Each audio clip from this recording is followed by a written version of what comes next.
विधानसभा चुनाव से ठीक 1.5 साल पहले लालू प्रसाद यादव ने लोकसभा चुनाव में ऐसा खेल खेला है कि नीतीश कुमार के जो कोर वोटर हैं कुर्मी और कुशवाहा, उनमें भारी सेंधमारी कर ली है। भले ही ये लोकसभा का चुनाव जो है राजद के बहुत ज्यादा पक्ष में ना आया हो, लेकिन जितना पक्ष में आया है, जितनी सीटें राजद और महागठबंधन ने बिहार में जीती है, उस बात से साफ साफ इस बात का आकलन किया जा सकता है कि कैसे नीतीश कुमार के कोर वोटर की संख्या में लालू प्रसाद यादव ने सेंधमारी कर दी है, कैसे जातिगत समीकरण को लालू प्रसाद यादव ने सेट किया है और कैसे एक लिटमस पेपर टेस्ट जो है विधानसभा चुनाव से पहले लोकसभा में लालू प्रसाद यादव ने कर लिया है। हम आपको बता रहे हैं कि स्वर्ण को 2 उम्मीदवार दिए हैं लालू प्रसाद यादव ने,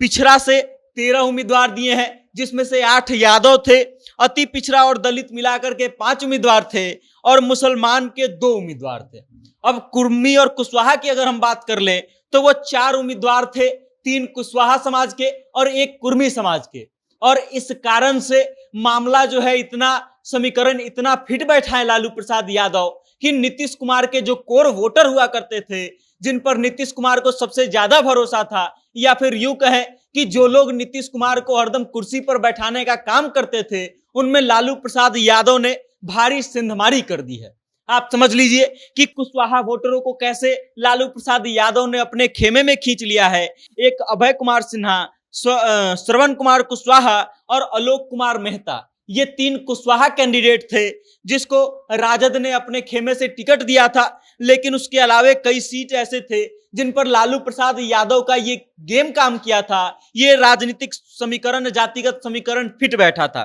काराकाट से राजा राम सिंह जो है भले ही सीपीआई के टिकट पर चुनाव लड़े थे, लेकिन कहा यह जा रहा है कि उनको वहां से चुनाव मैदान में उतारने का जो श्रेय है वो भी लालू प्रसाद यादव को जाता है। लालू प्रसाद यादव ने लोकसभा चुनाव के लिए उम्मीदवार उतारते समय ऐसा समीकरण सेट किया कि नीतीश कुमार के कोर वोटर की भारी सेंधमारी हो गई।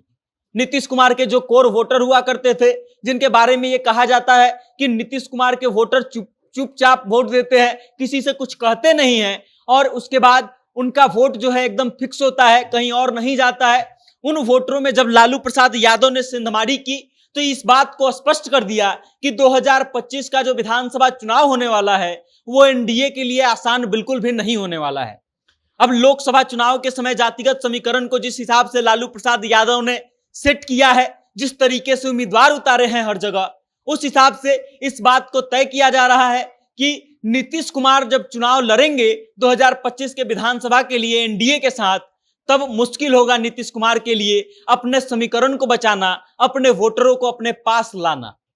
कमाल की बात यह रही है कि भारतीय जनता पार्टी ने एक भी कुशवाहा को टिकट नहीं दिया। सम्राट चौधरी जो है कुशवाहा के नेता माने जाते हैं, लेकिन उसके बावजूद कुशवाहा का वोट जो है सम्राट चौधरी भाजपा के खेमे में ला नहीं पाए हैं, क्योंकि कई ऐसे सीट थे जिस पर भारतीय जनता पार्टी को चुनाव इसलिए हारना पड़ा क्योंकि कुशवाहा वोटरों ने उनका साथ नहीं दिया। आरा, सासाराम और औरंगाबाद, इन 3 सीटों पर लालू प्रसाद यादव का समीकरण का जादू कुछ ऐसा चला कि भारतीय जनता पार्टी को कुशवाहा वोट नहीं मिला। सम्राट चौधरी भी इस बात में सफल नहीं हो पाए कि वो अपने समाज का वोट जो है भारतीय जनता पार्टी को दिलवा सके, और काराकाट में एक फैक्टर काम कर गया पवन सिंह का, जिसके कारण भाजपा को नुकसान हो गया, उपेंद्र कुशवाहा को नुकसान हो गया और एनडीए को पीछे हट जाना पड़ गया। आप समझ लीजिए कि लालू प्रसाद यादव ने अपने समीकरण से इस बात को सेट कर दिया है कि नीतीश कुमार के लिए, एनडीए के लिए 2025 की जो विधानसभा चुनाव की लड़ाई होगी